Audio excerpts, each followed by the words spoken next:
dos primeiros idealizadores a enxergar não só a importância da cidade de Corinto, mas de planejar transformar essa cidade numa cidade ainda mais próspera e facilitar a navegação, foi o imperador Nero. Então a ideia de Nero era a criação de um canal semelhante ao canal do Panamá, como nós temos hoje, que pudesse possibilitar o trajeto ainda mais rápido, sem necessariamente depender de recursos humanos ou animais, para que os barcos pudessem atravessar de um lado para o outro. E Nero, então, começou um projeto de fazer com que se criasse um canal nesse istmo. Então, como você pode ver nessas imagens, nós podemos observar um canal já pronto, e esse canal é o canal que nós temos hoje naquela região. Não foi terminado nos tempos de Nero, isso levou aproximadamente mais tempo do que até mesmo a duração do Império Romano para que ele fosse concluído. Mas ele começou a partir de Nero a ser criado, começaram a fazer as escavações, começaram a tirar a terra para que pudesse ser criado esse canal. Então, como você pode ver nas imagens, esse canal ele é um canal profundo, ele passa hoje um navio de grande porte, sem nenhum problema, sem o menor risco de encalhar ou até mesmo depender de qualquer outro fator externo para atravessar o canal. Corinto também, como nós já falamos, era uma cidade onde existiam muitos escravos. E essa imagem que você está vendo, então, é uma referência a um escravo bárbaro. Bárbaro era todo aquele que não era nem grego e também não era romano puro. Então todas as outras nações que não faziam parte desses dois grupos, normalmente eram considerados bárbaros, e eles, muitos se tornavam escravos, e eram eles quem faziam todo esse processo de atravessar os barcos e também outros serviços comuns aos escravos daquela época. Essa edificação que você está vendo agora é de uma região chamada Asclepion, de uma edificação que era dedicada ao deus Esculápio, que era considerado também o deus da cura, o deus da medicina. Então você pode observar nessas imagens, que até mesmo não difere de muitas imagens que nós temos hoje, de que eles faziam pedidos a esse deus de curas de partes do seu corpo.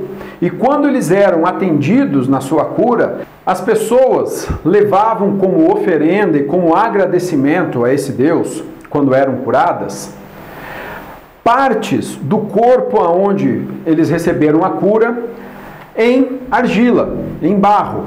Então nós podemos ver nessas imagens muitas partes de corpo em que podemos dizer que eles foram ou acreditavam que teriam recebido a cura e por isso levavam estas partes até esse templo como agradecimento pela cura recebida.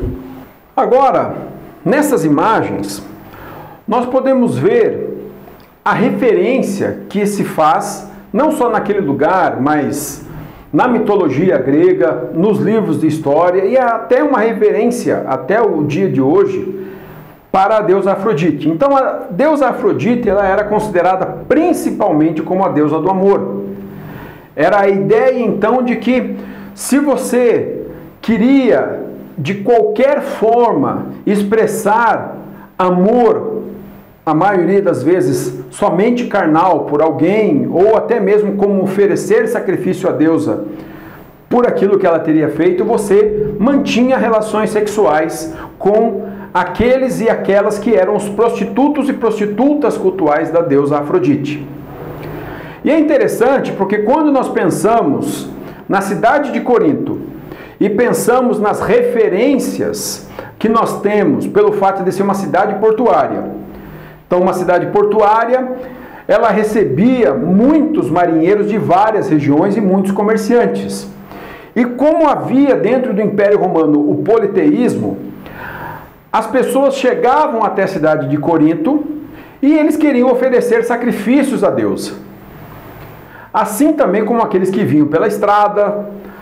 Mas a grande questão é de que havia a necessidade de se oferecer um sacrifício para a deusa.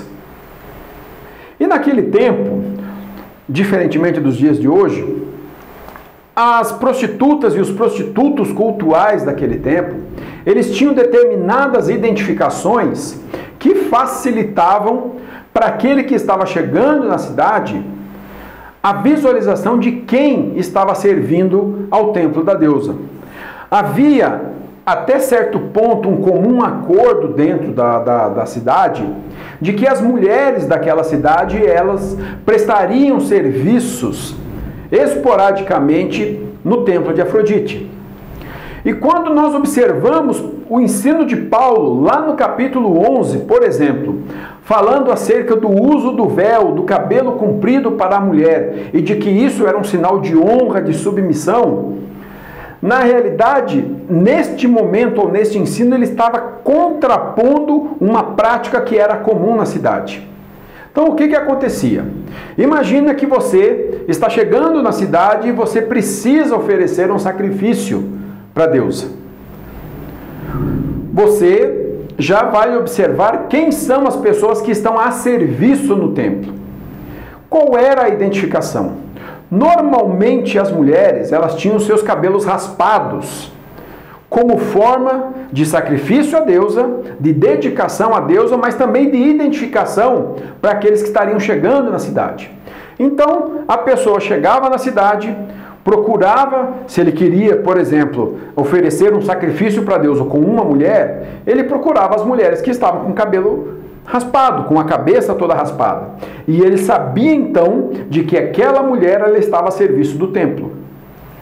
Assim como os homens, normalmente, eles deixavam seus cabelos mais compridos, para que eles pudessem também oferecer ou ser parte do sacrifício.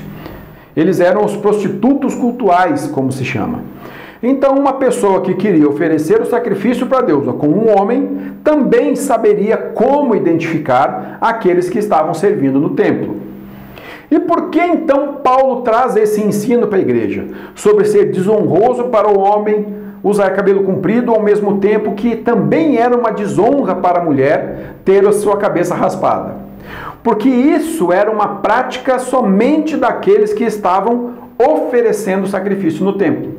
E Paulo está dizendo para a igreja, olha, vocês não podem ser confundidas com essas pessoas. O padrão moral de vocês é diferente, o Deus que vocês servem é diferente, então vocês não podem ser confundidas com essas pessoas.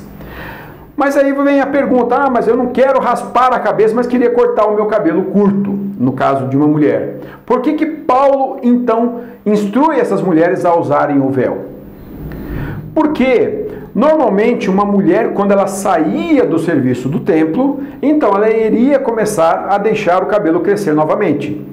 E o cabelo, como leva um certo tempo para crescer, então, quando alguém olhava para uma mulher de cabelo curto, automaticamente identificava que aquela mulher deixou há pouco tempo o serviço do templo. Então o que Paulo estava dizendo era, principalmente para as mulheres e homens que estavam se convertendo à igreja, de que a partir do instante que eles estavam servindo ao verdadeiro Deus, eles não podiam mais ser confundidos com aqueles que ainda serviam a deusa Afrodite. Então Paulo diz, olha, se o seu cabelo está curto, que você coloque o véu por cima da sua cabeça, para que você não seja identificada como uma daquelas que serviram no templo, porque agora a sua vida é diferente. Assim como aos homens também, eles deveriam cortar os seus cabelos para que não houvesse essa confusão. Então o que Paulo está instruindo, que era um costume da época, era a eles romperem com todo e qualquer tipo de ligação para com o templo e para com o serviço da deusa Afrodite, e passassem a viver uma nova vida, totalmente diferente do que eles viveram até então. Então, quando Paulo traz esse tipo de ensino, um dos ensinos, claro, desta epístola, é justamente para contrapor o que era uma prática comum da cidade. Uma outra coisa que também existia na cidade, que Paulo precisava combater, não simplesmente por uma necessidade ideológica, mas para trazer as verdades do reino em relação a isto, eram os lugares chamados fontes sagradas. Normalmente esses lugares eram lugares que ficavam no subsolo, em lugares mais ocultos da cidade, como você pode ver nessas imagens. Nós temos duas imagens aí que era de um lugar como esse.